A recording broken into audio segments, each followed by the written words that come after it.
Hi everyone, welcome back to my channel. This is Daisy, and in this channel, I would like to focus on psychology to help you have a better and fulfilling life. So if you want to know more about yourself and others, follow me.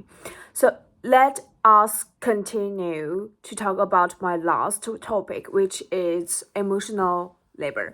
So if you find yourself doing a lot of unpaid and unnecessary emotional labor, then how to solve this problem? Very easy, very simple. Only 7 things you need to do.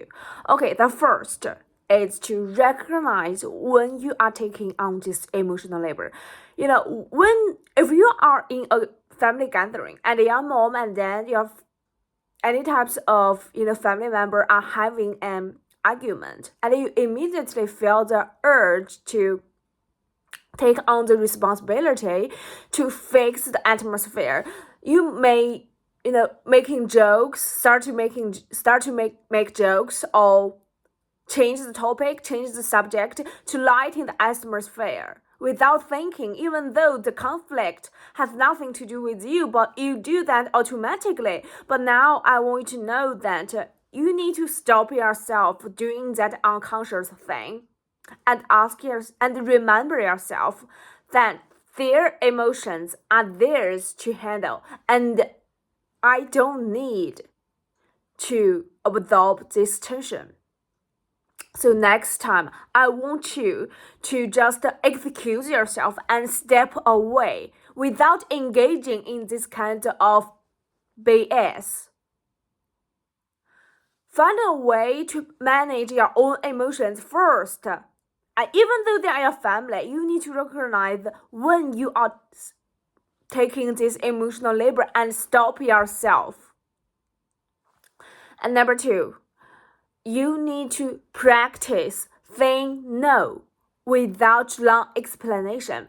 Let's say if one of your friends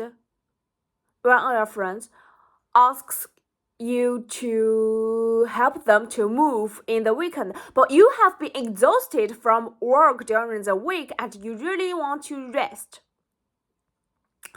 And usually, your instinct is to explain by providing reasons that sound acceptable.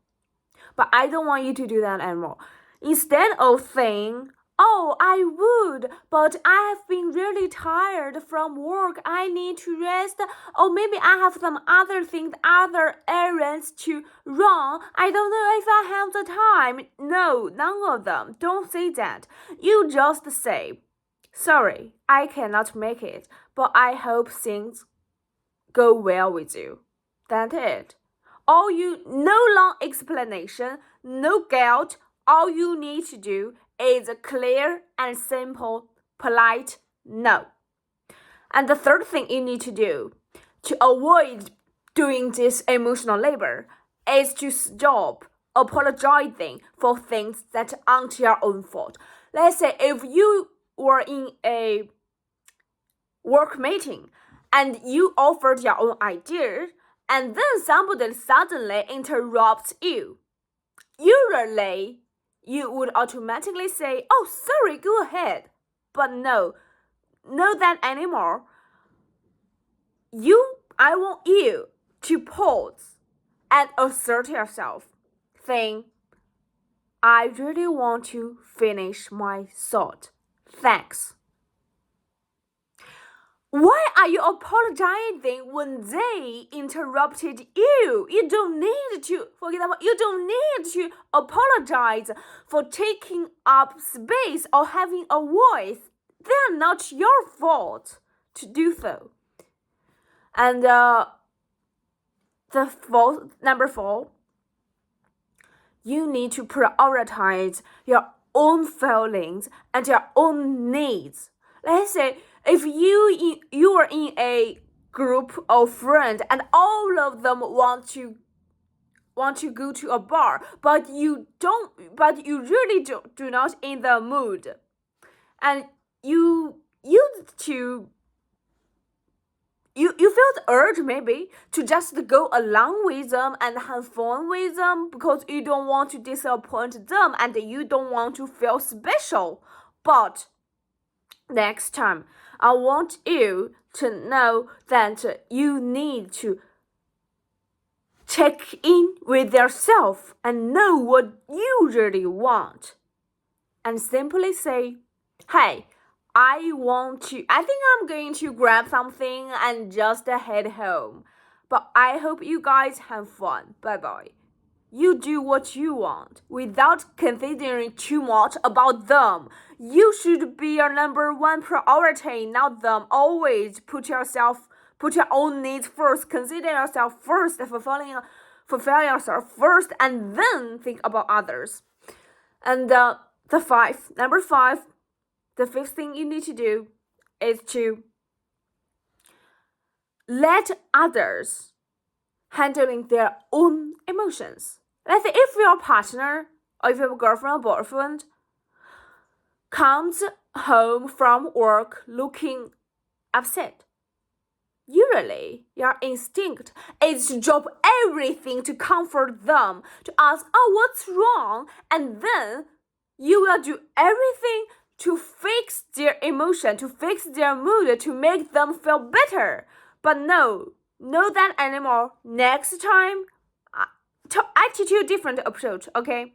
Next time, you just say, hey babe, I say that you are upset.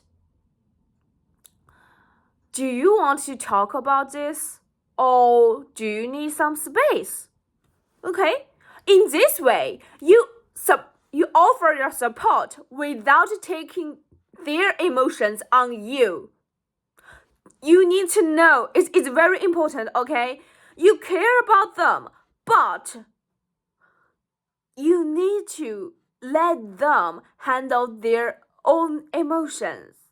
It is not your responsibility to make anybody else but yourself feel better. And I think number 6, set emotional boundaries. If your friend constantly vent to you about their problems in life, and those type of conversation felt draining and boring even, but you feel the urge, you feel the obligation to listen to them complaining because in your mind you think that as a friend you don't want to seem unsupportive, but you need to set your own emotional boundary. Next time you just say, oh hey, I know I care about you, but you know what, having this conversation makes me feel emotional draining. Can we say something lighter? Can we say something more constructive? If they respect you, they care about your emotional well-being, they will understand. If they don't, it only means it is a good sign. Then they are more focused on themselves over you. Then why would you stay with them? Let them go. You deserve some better friends, okay? And the last but not the least, and I think the most important one, is to accept that not everybody will be happy, and it is fucking okay.